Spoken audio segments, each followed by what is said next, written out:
So I'm actually very excited about this. Andrew and I are going to be talking about sort of emotions and social and how combined the two combined will help you grow your business. So that's the topic of our conversation. But to start, is this better? Can you hear me now?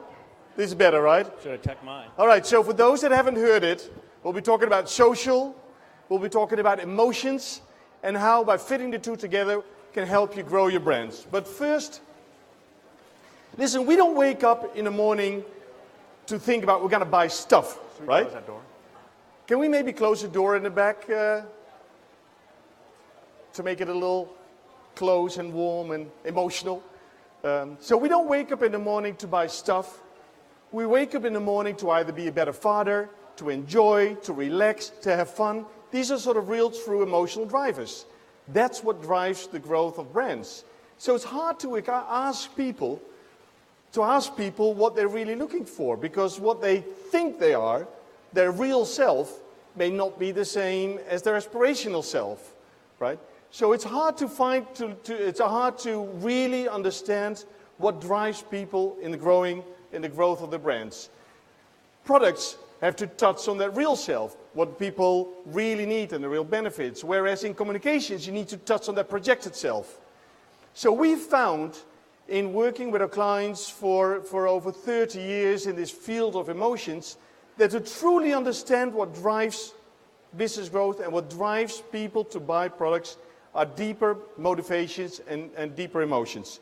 So we've been using a framework to understand these different emotions that people may have when they buy brands. And let me just briefly touch on that framework, because we are going to use this framework linked to sort of social media. So briefly, we have found that you can describe the different types that emotions have along two different axes. Along the vertical axis, it's around, I think we still have the music on, like just to make it a little sort of the presentation a little funky, but to get you in the right emotion. Let's wait 1 second. So on the vertical axis, we call it sort of the personal axis. So on the top end, sort of enjoyment is the motivations. It's the motivation, the emotion around having fun, acting out, enjoy, outgoing. Whereas on the other side is the control dimension. Being in control of yourself, don't act out, calm, right? That's sort of how you engage personally, your personal motivations in engaging with brands. But on the other X, we have more of a social dimension. How do you communicate and how do you engage with the society at large? So on the one hand, you have belonging. It's brotherhood, it's family, it's being together, right? And on the other hand, it's more standing out, being special. So these two axes can help you define different sort of motivations that you may have, and you may be in different motivations in different categories, at different moments in your life, at different moments in the day, but it's an overarching sort of framework that will help you to how what really drives the purchase of brands. And we've found in thousands of studies over the last 30 years across every category in the world that if, as a brand, you truly understand which of those deeper motivations are linked to your categories and to your brand, and if you know how to work them, it can help you drive your business growth. So that's a quick introduction of the framework and how important it is to drive those emotions. Andrew? Thanks, Douwe. So I'm Andrew, and I run the social media practice at Ipsos. And when I first got there and started working with social data, one of the first things we tried to understand is how can we really look at data and start to apply them to these frameworks that we have, so we can deliver information to our clients in ways that are credible to them, things that they understand, and things that have the sort of research rigor they expect when looking at this kind of information. And so you can imagine when people talk about social, right, people really don't share facts online. When they go online, they really start to talk about and they share emotions. They share sort of how they're feeling. They share things that are important to them. These are just some recent images that I've posted on social media. You can see that I'm very much focused and thinking about my children. And so how do we really understand that? How do we really start to understand what emotion means within social data? And for the last 4 years, I've been hearing from all of our clients that there's really sort of 3 or 4 major challenges that they all face. The first one being is while they have lots of data that's available to them, whether it's customer service data or social data or other unstructured data, that all of this data lives in silos within their organizations. So it's hard to get to. It's hard to understand. And while we talk about having all these consumer touch points, it's hard to get this data in one place so we can look at it holistically and understand the consumer needs. 2, as I'm sure many of you have seen or heard, lots of things that have been doing social data in the past have really talked about just sentiment and volume. So does someone like my brand? Does someone not like my brand? Is it positive or negative? Or how many conversations are happening? And quite frankly, this information really doesn't provide us much. If we can't understand the causality, if we can't understand the emotion or the drivers beneath it, it really doesn't help brands understand sort of what's taking place or what they should do with this. Which leads to the next challenge that they've all said is that the reports aren't actionable. So we get these social media reports, they come back and they're these standalone reports and they look at them and they say, well, this is great and this is how I might be performing in my category, but what does this information really mean to me? How do I make this actionable within my organization? And more importantly, how can I make it digestible for all of those in my organization who want to look at this and understand what to do with it? So we spent a lot of time over the last year really thinking about how to do this, how to take social data and how to make it better, faster, and more efficient within the organization. And our approach, which I'll talk about, does 3 things. First, the solution that we have, it really brings together all of this unstructured data. So we have lots of data in unfamiliar formats, so how can we bring it all together? I can tell you for sure that for me personally, this is one of the most important things in the process. Because if we can't get all of the right data together, then being able to look at it really isn't going to be that impactful. Second, once we have that, we've moved away from sentiment and we've really started looking at things like cognitive psychology and linguistics to really help us understand emotion. And this is a really important thing for us because I can tell you for sure that when you start to look at emotion and when you start to understand how people are acting online, really getting this deep is really difficult to do. And over the last year, we've really started to see how we've been able to do that. And finally, being able to integrate all of this information into things that our clients understand and can act on. So we're going to take a second. I'm going to let Dawa talk a little bit about a case study with one of our clients and how we've actually been able to apply what I just showed you in action. Yeah, so Asics came to us a few years ago, and they're like the number 5 in the market at that time, way behind the biggest players in the market. And they said, our ambition is to double in size, right? A big ambition. The problem is that it's a global brand, and attitudes and behaviors are very different in this category in the different markets. But the one thing that is similar are the deeper motivations, how people engage with a category. So what we actually have found is we've taken the model that we briefly shared with you and adapted it to this category. And we found there are basically sort of 5 deep motivations driving this category. And without going into too much detail, Asics, which the brand, it stands for a healthy mind and a healthy body, was very clearly positioned around this segment of healthy runners, right? The healthy relaxers, which is not. It's a strong market, but it's not where the majority of the players are. The majority of the competitors are in the skilled experts. And we knew that. It's a large size, it's a large market. And what we have found is if you look at these 5 different segments in the market across the globe, that the healthy relaxers, even though it's a sizable market, they don't spend a whole lot of money on shoes, right? And there's not a growing market. It's also not a market that is very engaged in running. We found, on the other hand, that the market of unlimited competitors, which is actually emotionally closer to healthy relaxers. It's not the aggressive competition, but it's about competing with yourself. And it's about getting the best out of yourself.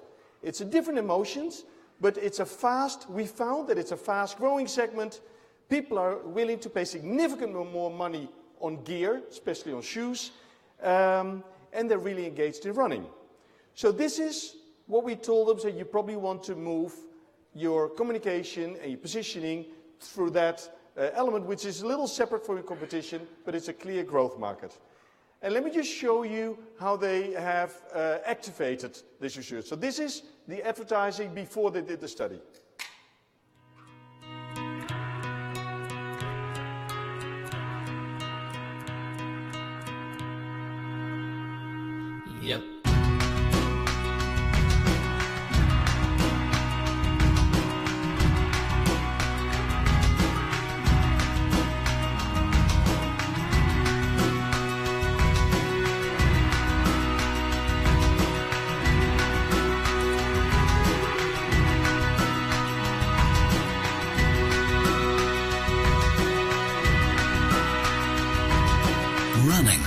releases more than just sweat.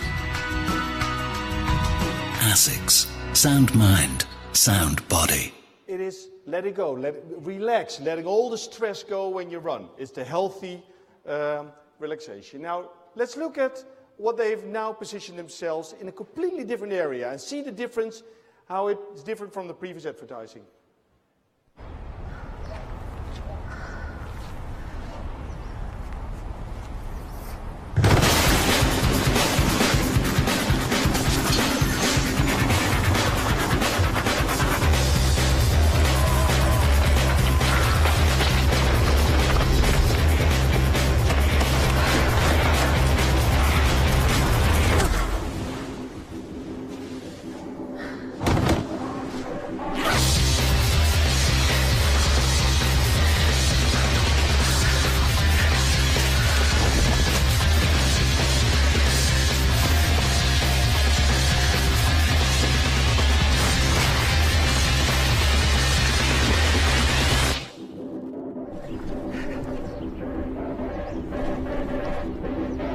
Better your best.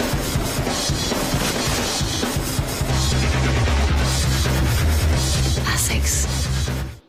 So this was a drastic change away from who there was sound money, sound mind and a sound body to this competition and competing with yourself.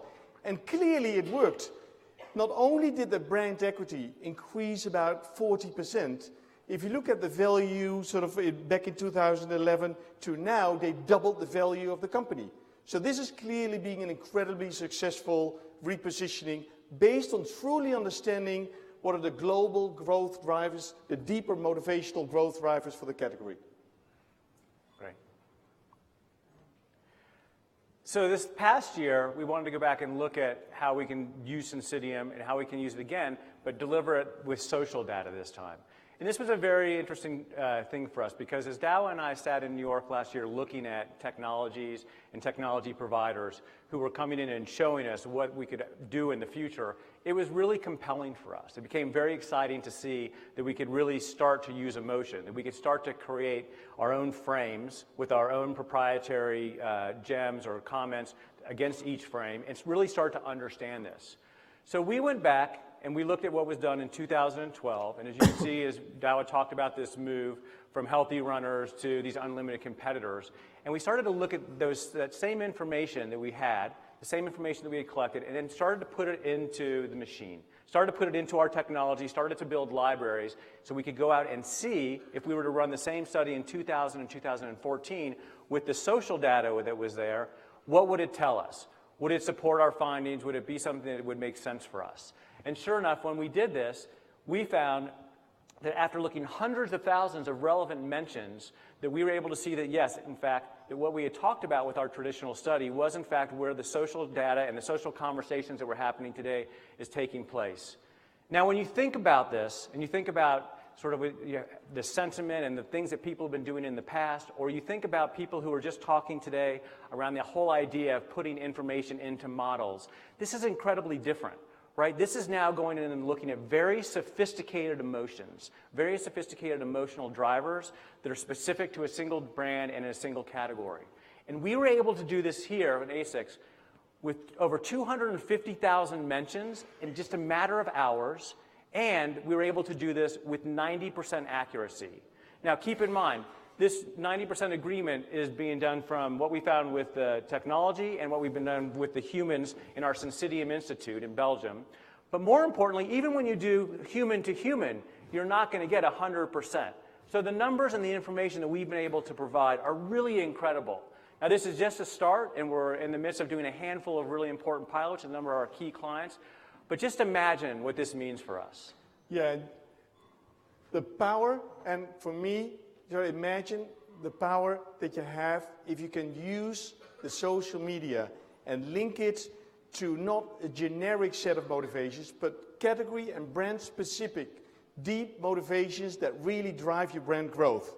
You suddenly turn social media into one of the most powerful real-time tools to help you drive your business. And that's what we're trying to share with you. Thank you. Thank you very much. Thank you, guys. We have time for questions. Does anyone have a question? Any questions at all? Oh, here comes a microphone. Yeah, we can repeat it. The first Censydiam study, what was it a quant survey or was it? No, the first Censydiam study, the question was, what was the input for the first Censydiam study? So it took some while. It was a big qualitative study to really understand what are the starting point was, of course, the framework that we have, because we believe that it's truly a mutually exclusive and a collectively exhaustive set of motivations. Then we spent a lot of time in qualitative research to understand how that model fits this specific category. So we came up with these set, which is a little bit less than 8, this set of motivations, and then we use that as a quantitative input. Does it make sense? And then when we moved into the social data, right, we were able to take all of those learnings, right, from each one of those 5 dimensions that we created and use all of that information to build our frames into a proprietary library. So we'll build these out for each category, right, as Dawa mentioned, and be able to, apply this against it in the same way. And just a point, I believe the power is the 2 things, is linking it not to a generic framework, because our brands and our categories are not generic. You have to learn what these motivation means for your category, and they need to train the machine. And then once the machine is trained and once it runs, you have a real-time finger on the pulse of what drives your brand from a deeper motivations. So I believe it's truly powerful. I think equally important is with each study that we do, both our traditional studies, all of the information and learnings can be put back into our proprietary library to look at the social data. So we'll continue to even get better at this over time, which is incredibly exciting for me. Yeah, and for me, and just think about how this could work for you, how this could work in some kind of brand tracking situation. How would this fit? How would this link? How could you sort of manage your brand more real time, understanding how people talk about your brand and your category on your real motivations now, real time? I think we have time for one more question. Okay, thank you. You started talking just now actually about how you manage your social data library. And I think a question that at least I know a lot of people that I talk to have is when you made the switch or saw the shift from healthy runners to the competitor within, or I forget the exact term, how did you go about building that framework? What's kind of your approach to, okay, here's what we should search for so that we can even make that comparison to what was happening manually from human resources? So it's interesting. So the way we developed Censydiam Social was we actually started very early on doing hand coding. So we would go out and look at a category, and we would then go and use the same information and the same learnings that our Censydiam Institute at Ipsos would explain to us. Here's how you look at this category. These are the 8 key dimensions, and here are the types of words and phrases that would fit into each one of those. Right, so we're fortunate enough to have an incredible sort of existing amount of data that we could use to leverage for each one. So in this particular case, what we did was we could go back to the original Censydiam study that we did, and we could look at all of we call them gems, which are the short comments or mentions that we look at, for each one of these. What does it mean? And we build a proprietary library within our system that will then look at it against that frame. So if you go in and look at the 5 dimensions that we use for Asics, you'll see that there's probably hundreds of individual terms and things that people use about each one of those emotions. And like I said, as we continue to build this out, we can add additional information or thoughts or comments that we also believe fit into those emotional drivers. It becomes a self-learning engine. It gets better and better over time. And I guess just in closing, I would say that having been in the space for a really long time and trying to understand sort of what sentiment means or what you do with this information, I can say that for us, this is the first time we've really been able to understand causality, how we can really understand sort of how you can really get emotion from social data and how you can really put it into frameworks with the kind of accuracy to really help make decisions on. And so you can imagine that if you've already done a traditional study and I want to now track each year to make sure that we're still in the same place and that things aren't moving, this is a great way to be able to allow our clients to do that in a very cost-efficient way. Thank you, guys. Thank you.